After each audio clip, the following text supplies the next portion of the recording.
Every great innovation starts with that spark, right? That one great idea. But let's be honest, how do you take that spark and turn it into a real successful business without just burning through all your time, your money, and maybe even your sanity? We're going to get into exactly that, because there is a way to move from pure guesswork to actual measurable growth.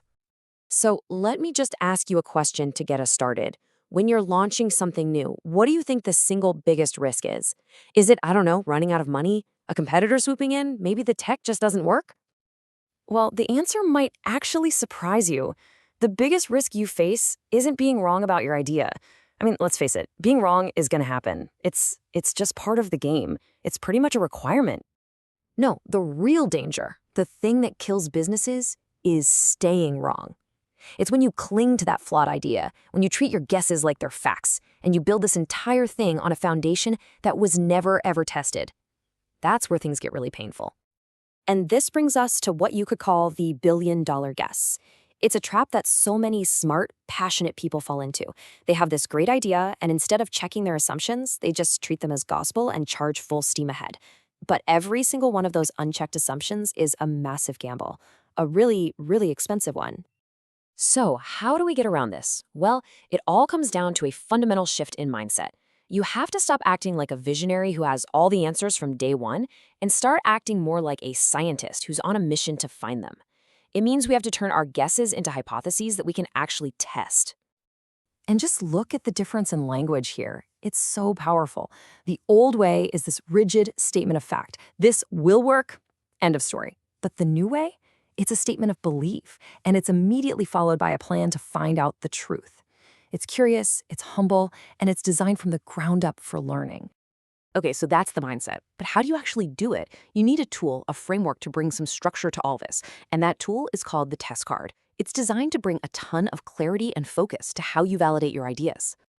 Now, the whole point of a test card is that it forces you to get super specific about what you believe, how you're going to test it, and what success actually looks like before you even start the experiment.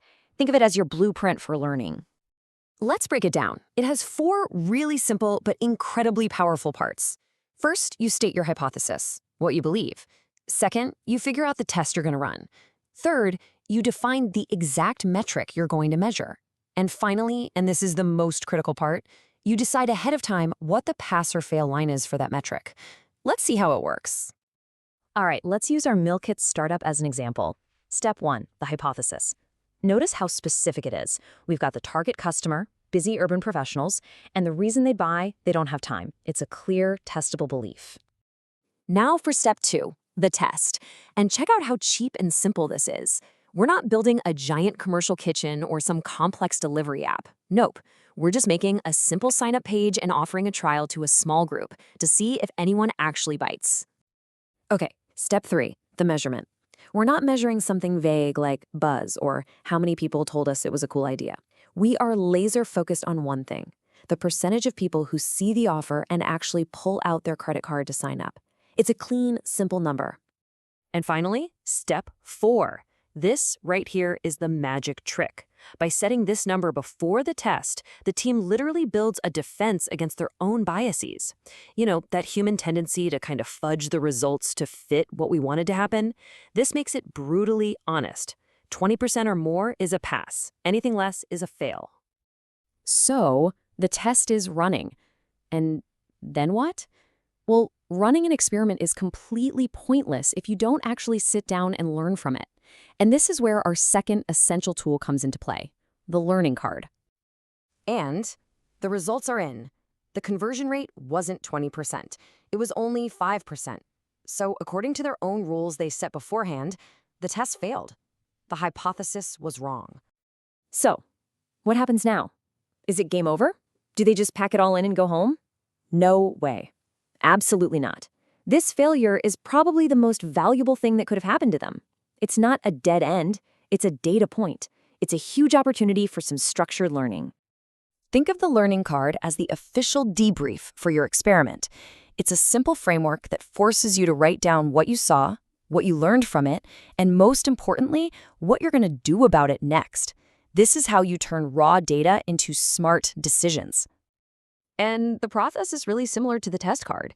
Again, 4 key parts. You recap what you originally believed, you state the cold, hard facts you observed, then you dig for the insight from that data, the why. And finally, you commit to a specific next action. This is the engine of real progress. So back to our meal kit team. First step, they just state the observation. Just the facts. The conversion rate was 5%, which was way below the 20% target. No emotion, no excuses, just the data. Now this next step is where the gold is. From that observation, what did we actually learn? This is the insight.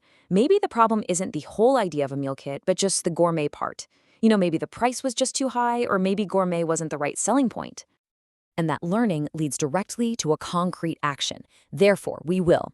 The team doesn't just give up, they pivot. They decide to design a brand new experiment. But this time, they're testing a completely different angle, a more affordable, convenient option. This right here, this is what real innovation looks like. It's just a cycle of smart, informed tweaks. Okay, so let's zoom out for a second and see how this all connects into a full system. Because the test card and the learning card, they aren't just one-off things you do. They actually form this powerful, continuous loop of building, measuring, and learning that can drive some serious progress. So how do you manage all of this when things get busy? Well, you can use a progress board like this. It's a really simple visual tool that helps teams keep track of all their experiments. You have your backlog of ideas you want to test. You move a test card into build while you're designing the experiment, then into measure while it's live, and finally into learn when you analyze the results with a learning card. It turns what could be a chaotic mess into a structured, visible workflow. And all of this brings us right back to you and your idea. This entire framework, it's all designed to help you find the truth as quickly and as cheaply as humanly possible. It's about replacing I think with I know. So the only question left for you is, what is the single biggest guess that your entire idea is resting on? And what's the simplest experiment you can run, maybe even this week, to test it?